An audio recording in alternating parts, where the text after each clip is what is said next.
కళ్యాణ లక్ష్మిపై కుట్ర, హైకోర్టులో నాన్చుడు ధోరణితో నిలిచిన నిధులు, కౌంటర్ దాఖలు చేయకుండా ప్రభుత్వం కాలయాపన, తులం బంగారం ఆశ చూపించి నిరుపేదలకు ఎగనామం, 6 ఏళ్లుగా సాగుతున్న చెక్కుల పంపిణీ ఆలస్యం, గగనమైన లక్షలాది మంది పేదల ఆర్థిక సహాయం.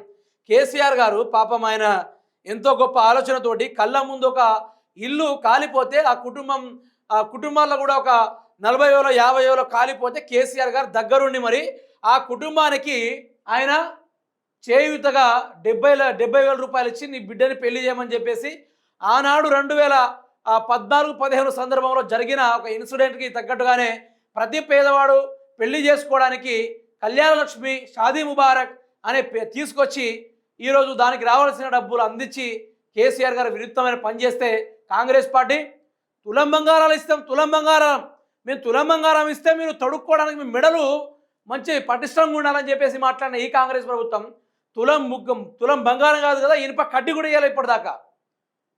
తులం కాదు, ఇనుప కడ్డి కూడా ఇవ్వాలి ఇప్పటిదాకా. కళ్యాణ చెక్కులేక గగనమైంది.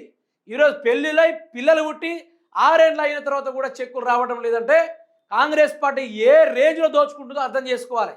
కేసీఆర్ అప్పు చేసిండు భయ్, కేసీఆర్ అప్పు చేసి ప్రజలకే పెట్టిండు. మళ్ళీ కేసీఆర్ ప్రభుత్వ భూములలో లీజులకు ఇచ్చి ఆ వచ్చిన డబ్బులతో కేసీఆర్ పేద ప్రజలకు అందించిండు ఆ డబ్బుల్ని. ఈరోజు భూములు అమ్ముకుంటుర్రు, ప్రభుత్వ భూములు అమ్ముకుంటుర్రు, 4 లక్షల కోట్ల అప్పు తీసుకొచ్చిర్రు 2 సంవత్సరాల్లో. ఏ బొక్కలో పెడుతున్నారు సార్ మీరు పైసలను తీసుకొచ్చి?